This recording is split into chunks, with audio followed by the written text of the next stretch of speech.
Magandang hapon sa inyong lahat. Ako po si dating PIDEA agent, Jonathan Morales. Alam nyo, napakatagal kong inantay yung pagkakataon na ako ay maimbitahan diyan sa House of Representatives. Subalit, talagang yung mga pagkakataon na yun, dumating ako doon sa punto na talagang seryoso akong kinausap ng aking abogado na si Attorney Vincent Badong. Ang tapang, kahit kailan, pwede mong ipakita. Subalit, depende sa laban na pupuntahan mo. Sa mga pagkakataong katulad nito, kung saan yung kalaban natin ay hindi lumalaban ng patas. Nagtatago ang mga ito sa kapangyarihan, taglay ng legislative power. Ginagamit nila yung kapangyarihang ipinagkaloob ng ating saligang batas.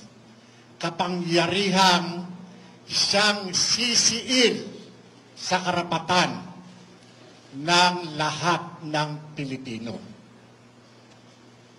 Bagamat nag-aagaw yung damdamin ko at doon sa maganda at legal na suhestyon ng aking abogado.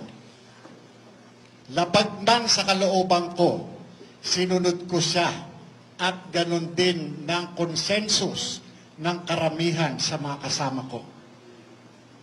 Gusto ko talagang makaharap si Congressman Barbers, si Dan Fernandez, si Congressman Paduano at iba pa. Upang pamukha sa kanila, ginagawa nyo pa talaga yung mandato na pinagkaloob sa inyo ng taong bayan. Nanginginig ako bilang isang dating alagad ng batas. Gusto ko talaga silang sampalin ng katotohanan. Bakit? May nabago ba sa buhay namin kaysa sa mga buhay ninyo ngayon? Saan galing yung mga ginagastos ninyo? Saan galing yung mga suot-suot ninyo? Yung mga sasakyan yung bulletproof? Yung mga alahas ninyo? Yung mga suot-suot ng mga asawa ninyo? Ng mga kabit ninyo? Yung mga pamumuhay ninyo? Saan galing? Kami, ako, nagpapakamatay, nakikipagbarilan, umaharap sa bala, umaharap sa panganib para sa bayan. Kayo, anong ginagawa ninyo? Hindi ba? Anong ginagawa ninyo? Ikukulong ninyo ako? Sige, walang problema sa akin yan. Pero, sisiguruhin ko, kakalagkarin ko kayo at ilalantad ko ang lahat ng katarantaduhan nyo sa sambayan ng Pilipino. Yan ang gusto ninyo, hindi ba? Ako lang at kaming mga vloggers ang kaya ninyo. Bakit hindi nyo imbestigahan si Bongbong Marcos? Bakit hindi nyo imbestigahan si Lisa Marcos? Puro kayo sindikato. Mga ipokrito kayo. Ha? Nakakanginig kayo ng laman.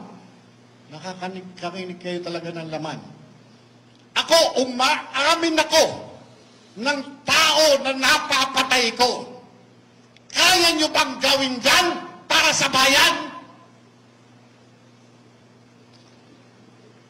Alam nyo, sa totoo lang, pagka nakikita ko yung ganito, yung kinakaya-kayanan ninyo, yung sambayan ng Pilipino na nagpapasweldo sa inyo, nang liliit ako. Nang liliit ako. Malayo ito sa pinanumpaan natin nung tumanggap tayo ng trabaho sa gobyerno. Nangako tayo sa sambayan ng Pilipino na ipaglalaban natin ang kanilang karapatan. Pero asan kayo ngayon?